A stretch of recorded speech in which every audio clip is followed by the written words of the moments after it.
Buenos días. Hoy entrevistamos a Carolina Cornax, que es investigadora predoctoral del programa GAIN de la Xunta de Galicia. Bienvenida. Muchas gracias por invitarme, Leticia. Y nada, muchas gracias a ti por haber aceptado.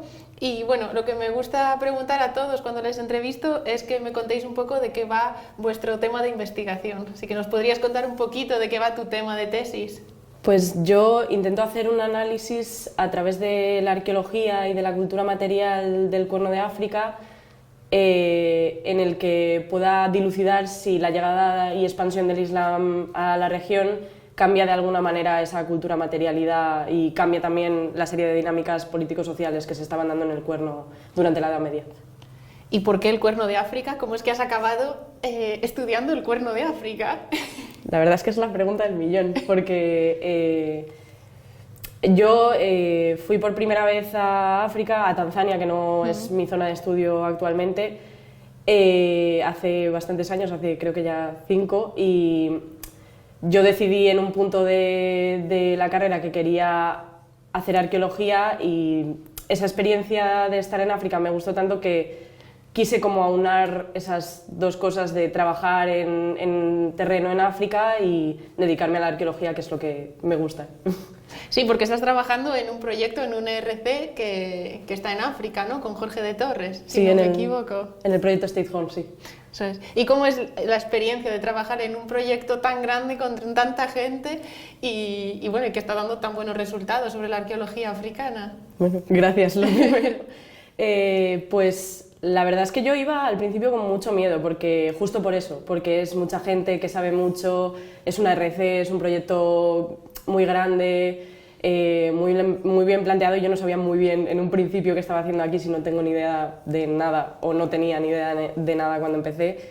Pero la verdad es que con el tiempo me está gustando mucho la experiencia, porque me ha permitido cumplir ese objetivo que te he dicho de aunar, trabajar en terreno en África y dedicarme a la arqueología, con estar en un equipo en el que al final la gente tiene mucho conocimiento sobre muy diversas cosas.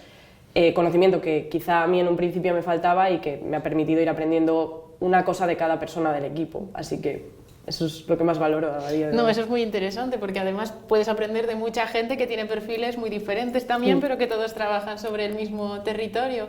Y bueno, hace poco que has empezado la tesis, así que todavía no la tendrás muy avanzada, pero ¿nos puedes contar un poco qué avances estás teniendo en la tesis o con qué estás trabajando en estos momentos?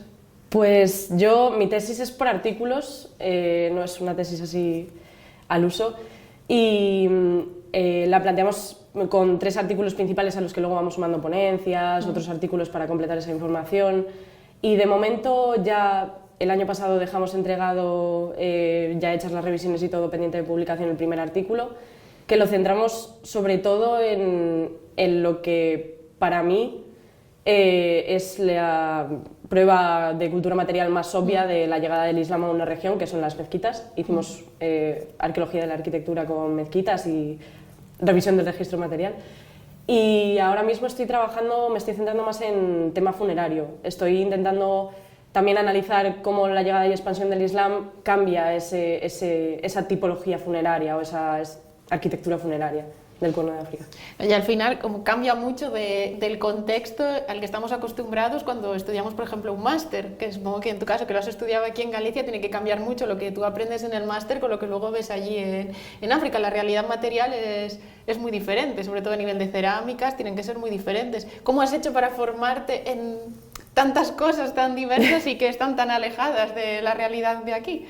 Pues en realidad sí que creo que hay una parte de la cultura material que es muy distinta por el tipo de importaciones, porque al final no es lo mismo a lo mejor las importaciones que pueden llegar a la península ibérica, pues a través de lo que ahora es Europa, o a través del norte de África, que la materialidad que llega al Cuerno de África a través de la península arábiga. Eso sí que es muy diferente. Yo no tenía ni idea de ese tipo de materialidad hasta que llegué al proyecto, y me formé pues a través de lo que Jorge, Muros, etcétera, etcétera, me han ido enseñando, me han ido mostrando, con lo que me han permitido trabajar.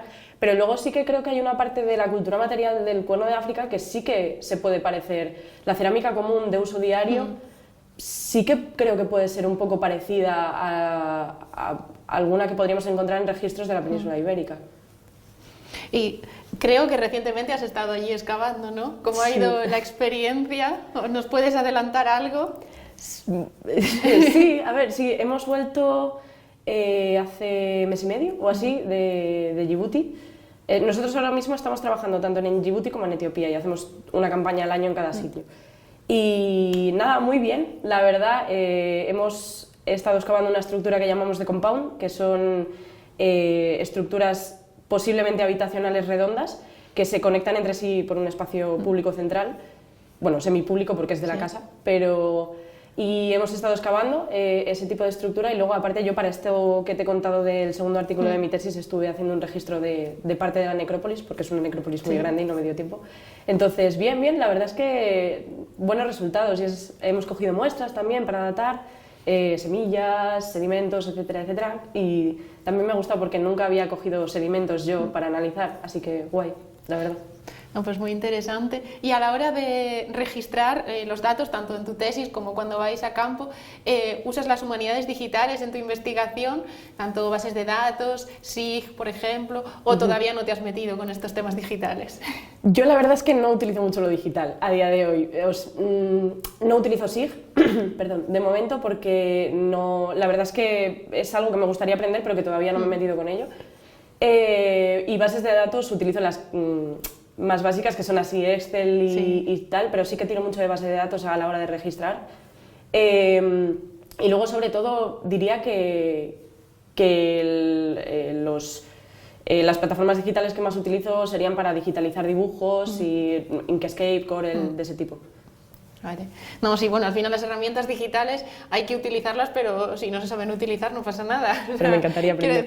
Sí, así que en un futuro seguro que los SIG son muy interesantes de aplicar también allí. Y bueno, como última pregunta, a mí siempre me gusta preguntar ¿cuáles son tus planes de futuro, tanto en la investigación como bueno, pues a nivel de otras excavaciones que vas a hacer en el Cuerno de África?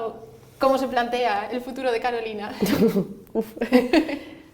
Pues la verdad es que me gustaría seguir publicando, o sea, hacer ahora mismo el segundo artículo de la tesis, hacer el tercero, pero también me gustaría sentarme a pensar otros temas sobre los que publicar, que vayan complementando la información que voy haciendo en la tesis. También me gustaría meterme más con el tema de SIG, por ejemplo, y de otros, de fotogrametría, de LIDAR, etcétera, etcétera.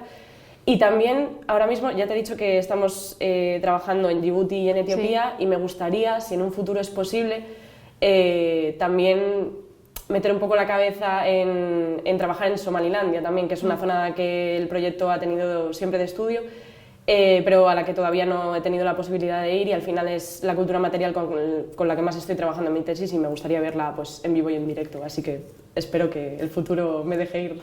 Bueno, pues esperamos que todo vaya muy bien, Carolina, y que consigas acabar la tesis muy bien, que seguro que sí. Y nada, muchas gracias por seguirnos y nos vemos en la próxima entrevista. Muchas gracias, Leticia.